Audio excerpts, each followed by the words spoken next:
Good evening students, you are warm welcome on the डास्क लिब्रो। देखो सिंपल क्वेश्चन दे रखा है। क्वेश्चन के अंदर ज़्यादा कुछ खास है नहीं। ये कह रहा है निम्न पदों को परिभाषित कीजिए। 11वीं क्लास के कॉन्सेप्ट से क्वेश्चंस उठते हैं जो सिंपली हमको डेराइव होते हैं। यहाँ पर है पहला ही मूल अंश। ठीक है, तो मूल अंश को केवल परिभाषित करना है। तो पहले हम परिभाषा लिख लेते हैं एक बार, जो आपको पेपर में लिखनी है, फिर अपन इसको समझते हैं। अंग्रेजी में बोलते हैं इसे मोल फ्रैक्शन।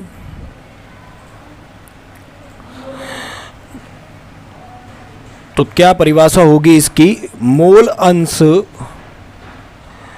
किसी मिश्रण में अवयवों के अनुपात को दर्शाता है।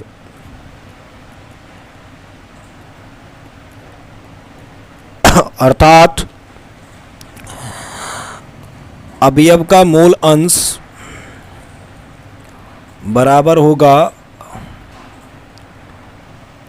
अवयव के मूल बटा सभी अवयवों के कुल मूल। देखो बेटा जी, मूल अंश होता क्या है कि मान लो मेरे पास कोई सॉल्यूशन है और सॉल्यूशन मान लेते हैं कि हम दो चीज़ों से मिलकर बनाए, एक विलायक और दूसरा विलेय। लेट्स से इसको ए कह देते हैं, इसको बी कह देते हैं।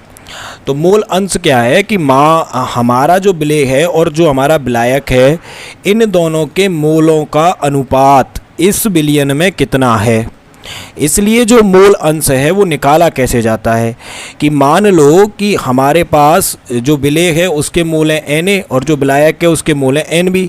तो XA यानी कि XA का अनुपात कितना होगा, यानी कि A का मूल अंश कितना होगा, ये होगा Na/Na प्लस Nb, यानी कि अवयव का मूल अंश बटा सभी अवयवों का मूल अंश का योग, मूलों का योग। ऐसे ही XB क्या हो जाएगा, Nb/Na प्लस Nb। अब यहाँ देखने की बात है कि ये जो मोल है इसकी यूनिट भी मोल, और नीचे जब अपन जोड़ेंगे तो इसकी यूनिट भी मोल। तो बेटा जी मोल से मोल कट जाएगा, इसलिए जो मूल अंश है हमारा वह विमाहीन राशि है। विमाहीन या यूनिटलेस आप बोल सकते हो, यूनिटलेस राशि है। ठीक है जी। तो सिंपली कैलकुलेट किसे करना है, सबसे पहले आपको मोल निकाल लेने हैं। मोल आपको पता ही होगा N = होता है W/M। यहाँ से आप मोल अंश निकाल लोगे। और भी काफ़ी सारे फॉर्मूलेज हैं, N/Na और भी काफ़ी सारे फॉर्मूलेज हैं जिनके थ्रू आप निकाल सकते हो। और हम एक चीज़ जानते हैं, क्योंकि यह 100% होगा इसलिए XA + XB बराबर होगा 1। तो यहाँ से इस फॉर्मूले के द्वारा केवल आप XA को जान करके XB को भी निकाल सकते हो। ठीक है जी। सेकंड में वो पूछ रहा है आपसे मोललता। अब मोललता क्या है, पहले परिभाषा लिखते हैं फिर समझते हैं। किसी विलयन की मोललता m 1 किलोग्राम विलायक में उपस्थित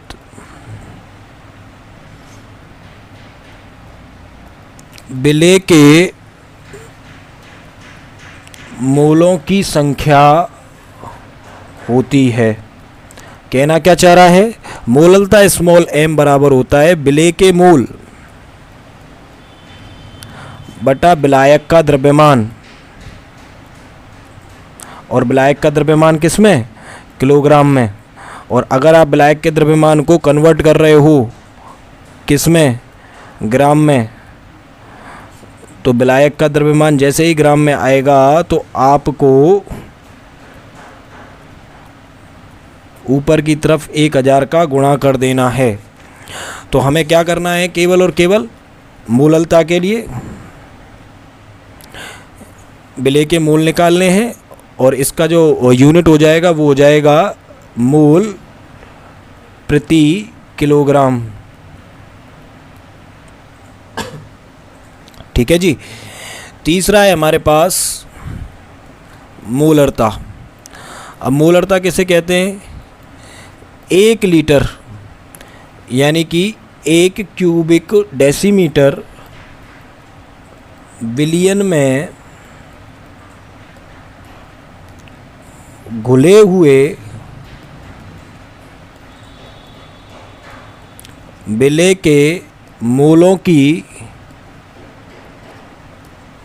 संख्या को उस बिलियन की मोलरता कहते हैं। मान लीजिए कोई हमारे पास 1 लीटर बिलियन है और उसके अंदर विलय के कितने मोल उपस्थित हैं, तो इसका फॉर्मूला क्या होगा, मोलरता कैपिटल M बराबर विलय के मोल बटा बिलियन का 1 लीटर में आयतन। सिंपल है मोलरता। इसी के साथ में चौथा पूछा हुआ है उसने द्रव्यमान प्रतिशत। द्रव्यमान प्रतिशत W/W%। तो द्रव्यमान प्रतिशत क्या है, द्रव्यमान प्रतिशत एक तरीके से औसत ही है, ठीक है ना। अब देखो यहाँ किसी अवयव का द्रव्यमान प्रतिशत 100 ग्राम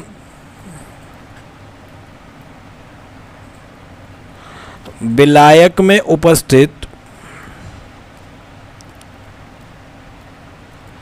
विलय के ग्रामों की मात्रा को कहते हैं। अर्थात अवयव का द्रव्यमान प्रतिशत